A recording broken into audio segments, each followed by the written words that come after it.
రామ్జీ సురేష్ గారికి, ఈ కార్యక్రమం చేసిన మున్సిపల్ కమిషనర్ గారికి, 32వ వార్డులో నేను మున్సిపల్ చైర్మన్ గా ఉండగా రామ్జీ సురేష్ గారు ఇక్కడ కౌన్సిలర్ గా ఉండగా, మా మిత్రులు మాణిక్యాలరావు గారు ఎమ్మెల్యేగా ఉండగా, ఇది ఒక శిథిలావస్థలో ఉన్న రిజర్వ్ సైటు. దీంట్లో పందులు ఆవాసయోగ్యంగా ఉన్న పరిస్థితి నుంచి ఇక్కడ ప్రజల కోరిక మేరకు దీన్ని స్విమ్మింగ్ పూల్ గా చేయాలి అనే ఆలోచనతో దీన్ని అప్పుడు శాంక్షన్ చేయడం, మున్సిపాలిటీలో తీర్మానం చేసి దీన్ని ఆ రోజు చేయడం జరిగింది. మరి అలాంటి ఈ స్విమ్మింగ్ పూల్ దాదాపు 1,30,00,000 1,40,00,000 ఆ రోజు శాంక్షన్ ఇస్తే, ఆ రోజు ప్రభుత్వం పోయిన తర్వాత, తెలుగుదేశం ప్రభుత్వం పోయిన తర్వాత, నేను మున్సిపల్ చైర్మన్ దిగిపోయిన తర్వాత మళ్ళీ దీని మొఖం చూసిన పాపాన్ని ఇప్పుడు పోలేదు. ఇదంతా ఒక అడవిలో తయారైంది. ఎలక్షన్ టైంలో చూసాం, ఇక్కడ ప్రజలందరూ కోరిక మేరకు, తాడేపూడి ప్రజల కోరిక మేరకు ఫస్ట్ ఈ వార్డుకు ఒకటే సంబంధం. ఇక్కడ కొంతమంది ఎవరైతే ఇప్పుడు అనిల్ లాంటి నిస్వార్థపరులు, అదేవిధంగా కాంట్రాక్టర్ శివ గారు, మన వయసు అయిపోయింది, మన సమాజానికి ఏదో సేవ చేయలేనటువంటి కొంతమంది మిత్రులందరూ కూడా ఈ కార్యక్రమం చేపడతాం, ఇది చాలా అవసరం అన్నయ్య గారు అంటే ఇమీడియట్ గా డబ్బుతో పని లేదు, మనం మొదలు పెట్టమని మొదటి డిసిజన్ కూడా జరిగింది. అలాంటి ఈ కార్యక్రమం ఈ రోజు మొన్న పునఃప్రారంభించడానికి విచ్చేసినటువంటి మిత్రులు తాతాజీ గారు ఇప్పుడే వెళ్ళిపోయారు.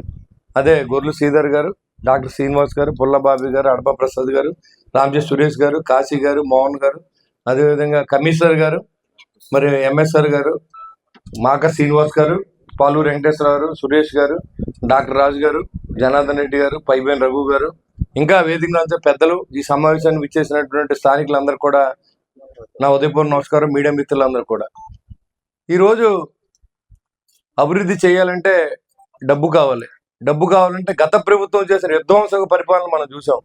5 సంవత్సరాలు కనీసం పట్టణాన్ని కానీ స్టేట్ని కానీ పట్టించుకొని పరిపాలన చేసిన తర్వాత ఒక చెప్పడం మట్టి కూడా వేయని గోతుల్లో మనం తిరిగాం.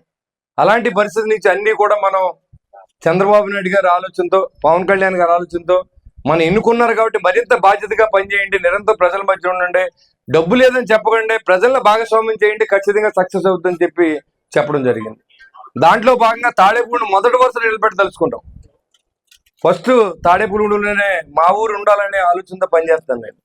ఇవాళ ఎవరు ఏమనుకున్నా దేని గురించి భయపడవలసిన అవసరం లేదు, దేని గురించి లెక్క చేయవలసిన అవసరం లేదు. నేను కొంతమంది పెద్దలు మాట్లాడుతూ ఉన్నారు, నేను ఒకటే చెప్తున్నా, ఇవాళ ఎమ్మెల్యేగా అయ్యానంటే పవన్ కళ్యాణ్ గారు నాకు మ్యాండేట్ ఇచ్చినందువల్ల, తాడేపూడి కాన్స్టిట్యూన్సీలో ఉన్న ప్రజలు ఓట్లు వేసినందువల్ల అయ్యాను. కానీ ఎవరి త్యాగాలతో నేను అవలేదని కూడా నేను క్లారిటీ ఇస్తాను. పార్టీలు 3 పార్టీలు కలిసి నరేంద్ర మోడీ గారు, పవన్ కళ్యాణ్ గారు, చంద్రబాబు నాయుడు ఆశయంతో నాకు టికెట్ వచ్చింది. ఖచ్చితంగా టికెట్ వచ్చిన తర్వాత గెలిపించడం అనేది ప్రజలు చేయవలసిన అవసరం ఉంది. ప్రజలు అత్యధిక మెజార్టీని ఇచ్చారు. తాడేపూడి కాన్స్టిట్యూన్సీ ఏర్పడిన తర్వాత 62,500 మెజార్టీతో నన్ను నెగ్గించారు. నేను ఒక సామాన్యుడిని. మా నాన్నగారు ఒక ఆర్టీసీ డ్రైవరు. ఆ స్టేజ్ నుంచి ఒక ఎమ్మెల్యే ఎదగడానికి నా జీవితం అంతా కష్టపడ్డాను. ఇవాళ చాలా మంది మాట్లాడుతుంటే చాలా బాధేస్తుంది. ఎందుకంటే ఎలా ఉందంటే, నాతో ఉన్న కొంతమంది వ్యక్తులు నేను చనిపోతే బాగుండు, వెంటనే నాకు బై ఎలక్షన్ వస్తే నెగ్గితే ఎమ్మెల్యేని అయిపోతారన్న విధంగా ఆలోచన చేయడానికి నేను భరించలేకపోతున్నాను దాన్ని.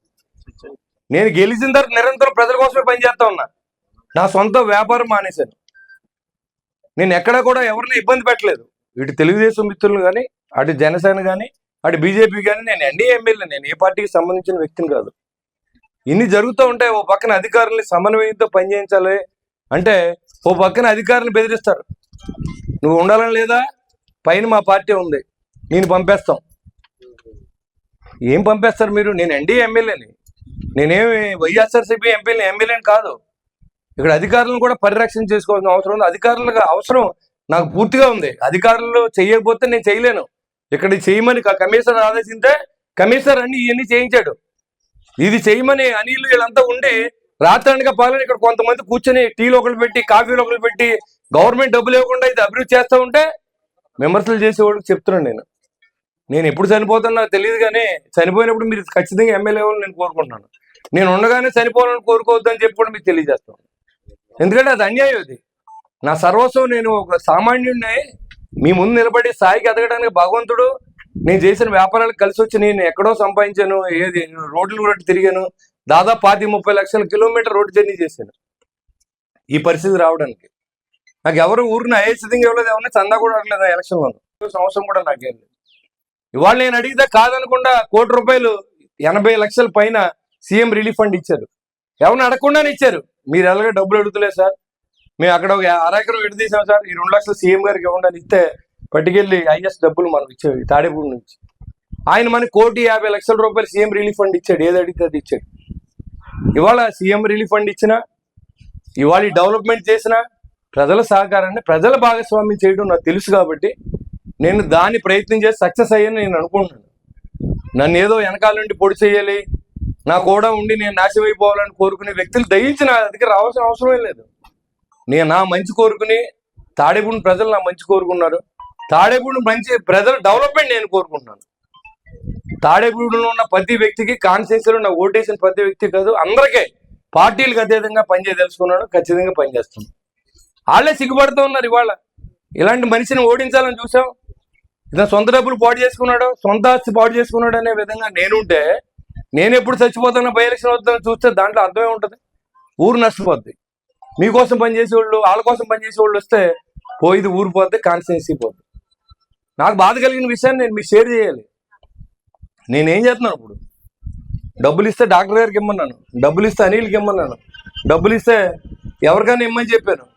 అంతేగాని నేను తీసుకుని నేనే పెత్తనం చేయట్లేదు. అక్కడ ట్రాన్స్పరెన్సీగా ఉండాలని నాకు అలవాటు. ఆ రోజు ఎల్ఈడి లైట్లు వేసాం, ఈరోజు నెలకు 3 లక్షలు వస్తూ ఉంది. ఎందుకు అడిగాను అందరినీ? నేను నా కోసం అడిగానా? కాబట్టి అవన్నీ తెలియకుండా ఏదో వస్తుంది మాట్లాడి, మీరు రియల్ ఎస్టేట్లో సంపాదించుకోండి, మీరు పైరువీలు చేసుకోండి. మీరు అధికారులు మాత్రం బెదిరించే సహించలేదు. నేను చెప్తున్నాను, అధికారులు రాష్ట్రం అంతా ఏ పందాలో జరుగుతుంది, ఇక్కడ కూడా అదే పందాలో జరుగుతుంది. అంతేగాని తాడేపూడి వేరేం కాదు. కాబట్టి దయించి అందరూ కూడా, అన్ని పార్టీ మిత్రులందరూ కూడా, మీకు ఏ ఇబ్బంది ఉన్నా, మీకు వైసీపీ నాయకులు కూడా చెప్తున్నా, గెలిచే వరకు రాజకీయం, గెలిచిన తర్వాత అందరికీ సేవే భావంగా పనిచేస్తాం. వాళ్ళు కూడా మనుషులే కదా.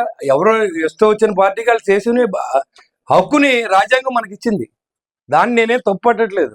కానీ కొంతమంది ఉద్దేశపూర్వకంగా నా మీద కొంతమంది ఎస్సీ సోదరులని గొడవ పంపించిన వ్యక్తులు మాత్రం నేను నా గుమ్మలోకి రానివ్వను. అంతవరకు అలాంటి వాళ్ళు 3-4 ఉన్నారు నాకు, అంతే. నన్ను స్వయంగా కష్టపెట్టి నా వ్యాపారాలు పాటు చేసిన వ్యక్తులు కూడా నేను వాళ్ళ గురించి పట్టించుకుంటలేదు. అది నాకు వాళ్ళకు ఉన్నది రాజకీయ వైరు ఉంటే అది అలా చూసుకుంటాం, అది ఇబ్బంది లేదు. ప్రజలను ఇబ్బంది పెట్టే ఉద్దేశం లేదు. ఏ పార్టీ అయినా సామాన్యుడికి నా తలుపులు ఎప్పుడు తెరిచే ఉంటాయి. మీకు ఏ ఇబ్బంది ఉన్నా నేను పనిచేయడానికి సిద్ధంగా ఉన్నాను. నేను ఎవరిని సాధించాలని అనుకుంటలేదు. ఎందుకంటే సాధించాక నేను ఎవరిని, నా ఒంట్లో శరీరంలో ఉన్న భాగాలే నా మాట వినవు. టాబ్లెట్ అయిపోతే నా మాట వినాలని ఎందుకు అనుకుంటాను నేను? మీరు అందరూ కలిసి రండి. తాతాజీ గారు వచ్చారు, ఆయన్ని ఎదురు పెడతాం. బాబ్జీ గారు వచ్చారు, ఆయన ఎదురు పెడతాం. శ్రీధర్ గారు వస్తే ఆయన ఎదురు పెడతాం, పెద్ద పెట్టేస్తాం. అంతేగాని కమిషనర్ దగ్గరికి మీ ఇంటికి పంపించి నేను లేకుండా మున్సిపల్ అధికారులను తీసుకెళ్ళి ఇంటికాడ రివ్యూ మీటింగ్ పెట్టొచ్చా? ఒక శాసనసభ్యుడిగా నేను ఉన్నప్పుడు శాసనసభ్యుడికి ఇచ్చే గౌరవం ఇదేనా అని అడుగుతాను. మన ఏలూరులో స్వీట్స్ సందడి. ఎన్నో స్వీట్ షాపులు వచ్చాయి. అందరి నోరూరించేలా రకరకాల స్వీట్స్ సరికొత్తగా నాణ్యత ప్రమాణాలతో అతి తక్కువ ధరలకి మనకి ఇష్టమైన స్వీట్లు సరికొత్త రుచులతో అందిస్తున్న మన రెడ్డి స్వీట్స్ అండ్ బేకరీ. సామాన్యుడికి స్వీట్స్ తినే అవకాశం మన రెడ్డి స్వీట్స్ లోనే. ఇక విజయవాడకు వెళ్ళనవసరం లేదు. సారికి కావలసిన అరిసెలు, కజ్జికాయలు, గోరిమేటీలు, సున్నుండలు, బొబ్బట్లు, పూతరేకులు, చిలకలు, చలివిడి అతి తక్కువ రేట్లు మన రెడ్డి స్వీట్స్ లోనే లభించును. షుగర్ ఫ్రీ స్వీట్లు కూడా మన రెడ్డి స్వీట్స్ లోనే అందుబాటులో ఉన్నాయి. మన ఇళ్లలో జరిగే శుభకార్యాలకు స్వీట్లు, హాట్లు ఆర్డర్స్ పైన మన గుమ్మం ముంగిటే అందించడమే రెడ్డి స్వీట్స్ ప్రత్యేకత. అలాగే జెల్ కేకులు, కూల్ కేకులు, red velvet, chocolate, black forest, white forest కేకులు ఆర్డర్ చేసిన వెంటనే అందించబడును. మా address new municipal shopping complex, Chandana brothers ప్రక్కన, మెయిన్ బజార్, ఏలూరు 1. మా ఫోన్ నెంబర్ 9985035544.